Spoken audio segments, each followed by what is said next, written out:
9 जून 2025 की सुबह 7:09 के आसपास एक एक्स पर ट्वीट किया गया था। जानकारी साझा की गई थी। मुख्यमंत्री थे मेघालय के, नाम उनका कॉनरैड के संगमा। वो लिखते हैं कि राजा हत्याकांड में 7 दिनों के भीतर मेघालय पुलिस को बड़ी सफलता हाथ लगी है। मध्य प्रदेश के रहने वाले 3 हमलावरों को गिरफ्तार कर लिया गया है।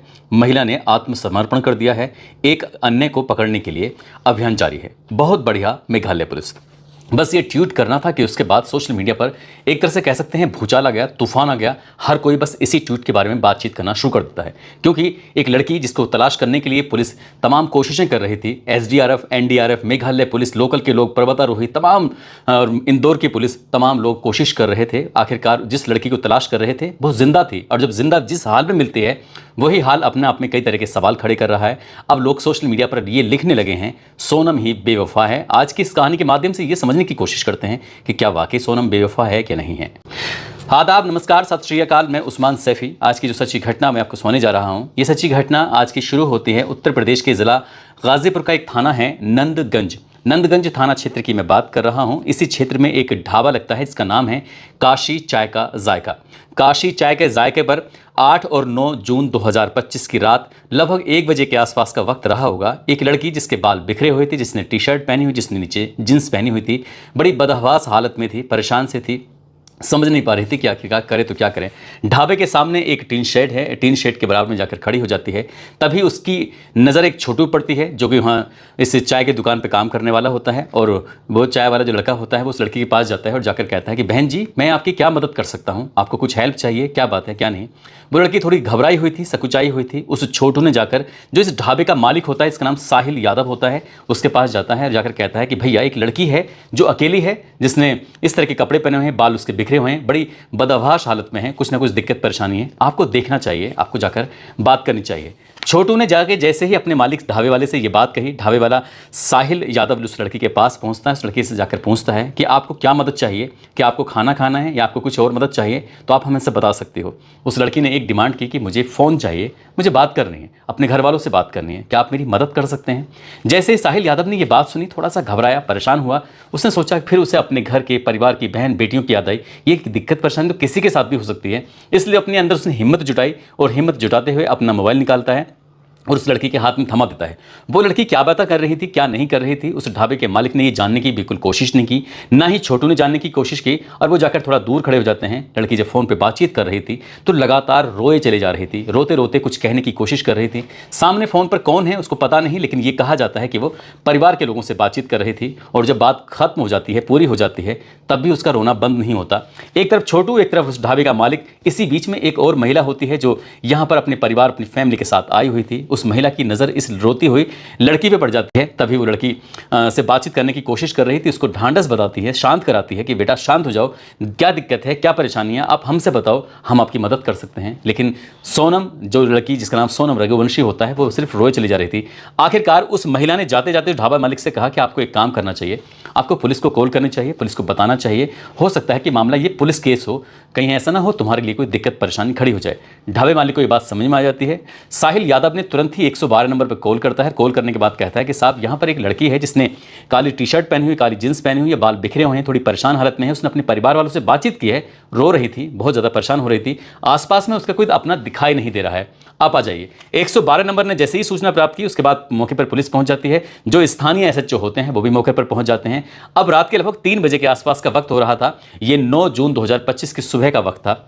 पुलिस उस लड़की को अपने साथ लेकर चली जाती है। दरअसल जब पुलिस यहाँ से उस लड़की को लेकर जाती है तो महिला पुलिस चौकी में जाकर उस लड़की को सुपुर्द कर देती है। और ये महिला पुलिस चौकी जो है, ये जिला अस्पताल परिसर में महर्षि विश्वामित्र ऑटोनोम्स स्टेट मेडिकल कॉलेज परिसर में एक सखी वन स्टॉप सेंटर होता है, उस वन स्टॉप सेंटर में रख दिया जाता है। लड़की से पूछा जा रहा था कि तुम्हारा नाम क्या है। लड़की ने कहा कि मेरा नाम सोनम रघुवंशी है। सोनम रघुवंशी, ये कुछ पिछले लगभग 17-18 दिनों से सुना सुना सा नाम लग रहा था। फिर पूछा जाता है कि तुम कहाँ रहती हो।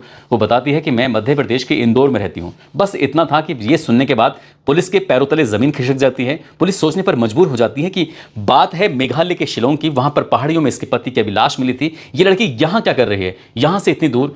पुलिस समझ नहीं पा रही थी आखिरकार करे तो क्या करें।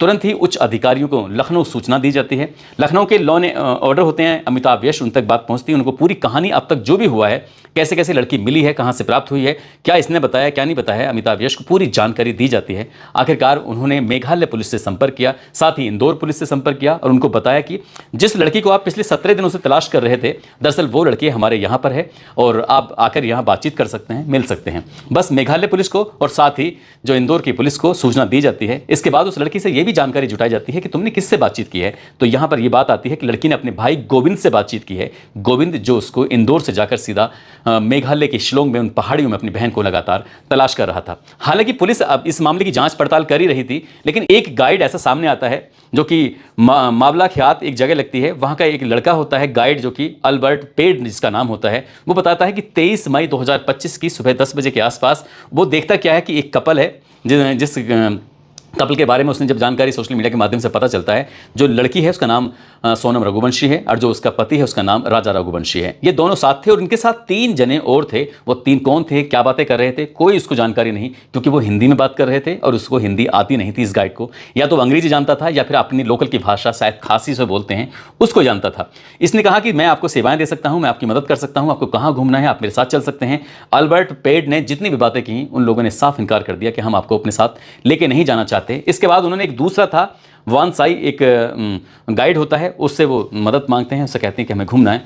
पहले वाले को रिजेक्ट कर देते हैं, दूसरे वाले गाइड को अपने साथ लेके चले जाते हैं। लेकिन जब ये स्थिति हो जाती है तो अचानक से गायब हो जाते हैं। अब इस मामले में पुलिस को भी ये बातें सब याद आती हैं, तो सोशल मीडिया पर ये सब चीज़ें लगातार चल रही थी। तभी मेघालय के डीजीपी जिनका नाम हो इदा शीशा नोनग्रांग, इनकी तरफ से एक मैसेज दिया जाता है। बताया जाता है कि मध्य प्रदेश के 3 लोगों को पकड़ा है और साथ ही महिला को भी हिरासत में ले लिया गया है। पुलिस का यह दावा है कि राजा रघुवंशी की जो हत्या हुई है, कत्ल हुआ है, उस कत्ल में इस लड़की का पूरा रोल है। इसने लोगों को हायर किया और हायर करने के बाद इसने अपने पति की हत्या कराई। हत्या क्यों कराई, क्यों नहीं कराई, इसके बारे में अभी चर्चाओं का दौर चल रहा है, जानकारी जुटाने की कोशिश की जा रही है, पुलिस मामले की जांच पड़ताल कर रही है। लेकिन सोनम रघुवंशी और राजा रघुवंशी जो होते हैं, ये दोनों एक दूसरे को जानते थे, पहचानते थे। परिवार वालों की सहमति के बाद 11 मई 2025 को आखिरकार इन दोनों की शादी हो जाती है। लड़की ये फैसला लेती है कि हम हनीमून मनाने के लिए कहीं दूर चलते हैं। इसके लिए पहले कश्मीर का प्लान था, लेकिन कश्मीर में आतंकवादी घटना जैसे हो जाती है वहां से प्रोग्राम कैंसिल हो जाता है। इसके बाद ये तय करते हैं कि क्यों ना माँ कामाख्या देवी के दर्शन कर लिए जाएंगे। इसके लिए गुवाहाटी जाना पड़ेगा और गुवाहाटी से सीधा शिलोंग की तरफ चले जाएंगे। शिलोंग की जो घाटियां हैं, वहाँ की जो वादियां हैं, वहाँ देखेंगे और हनीमून का लुत्फ लिया जाएगा। कुछ ऐसी प्लानिंग थी। 20 मई 2025 से 29 मई 2025 तक का ये टूर था और ये आराम से घूम रहे थे, पल पल की जानकारी दे रहे थे। 23 मई 2025 की सुबह लगभग दोपहर लगभग 1:45 पर सास का फोन पहुंचता, सास यानी कि सोनम रघुवंशी की सास उमा देवी का फोन पहुंचता है। वो बताती है, बेटा कहाँ हो, कैसी हो, तुम्हारा व्रत है कि नहीं है, ये सब जानकारी जुटाई जा रही थी। और ये फोन करके कहती है कि मैं अभी आपसे बाद में बात करूंगी, क्योंकि यहाँ नेटवर्क का इशू है, थोड़ी दिक्कत है, आपसे बाद में बात होगी। सास को ये कहकर वो फोन बंद कर देती है। इसके बाद उनका ऐसा संपर्क टूटता है कि इनसे बातचीत हो नहीं पाती है। घर वाले परेशान हो जाते हैं। 24 मई तक भी इंतजार किया जाता है। आखिरकार 25 मई को इमरजेंसी लैंडिंग ये करते हैं। दूल्हा यानी कि राजा रघुवंशी का भाई और जो लड़की होती है उसका भाई, ये इमरजेंसी वहाँ जाते हैं और जाने के बाद अपनी बहन को तलाश कर रहे थे। जब वो लोकल की पुलिस मदद नहीं करती है, तब यूट्यूबर्स की मदद ली जाती है और मदद लेने के बाद लगातार कोशिश करते करते आखिरकार 11 दिन बीत जाते हैं। मेघालय के एक ज़िला है पूर्वी खासी हिल्स, वहाँ का एक थाना है सोहरा थाना क्षेत्र का इलाका लगता है बोईसाडोंग, और यहाँ लगभग 1000 फुट की जो गहराई थी उस खाई की, उस जगह की, वहाँ पर एक लाश मिलती है और लाश के जो मिलती है उसके सीधे वाले हाथ पर राजा लिखा हुआ था। उससे पहचान कर ली जाती है कि जिस राजा रघुवंशी की तलाश कर रहे हैं दरअसल वो मर चुका है, उसे मार दिया गया है। उसी के पास में एक दराती मिलती है जिससे क्या नारियल काटे जाते हैं, उससे शायद इसकी हत्या की गई है और मार के इसको गहरी खाई में डाल दिया गया है। और इस बात का अंदाजा इस बात से भी लगाया जा रहा था कि जहां पर लाश थी वहां पर उसे जाने में शायद वक्त लगेगा, क्योंकि एक दीवार थी 5 फुट से ज्यादा की ऊंची, उस दीवार को फांद पाना इतना आसान नहीं था। लेकिन वहां लाश कैसे पहुंच गई, आखिरकार ये भी एक सवाल था।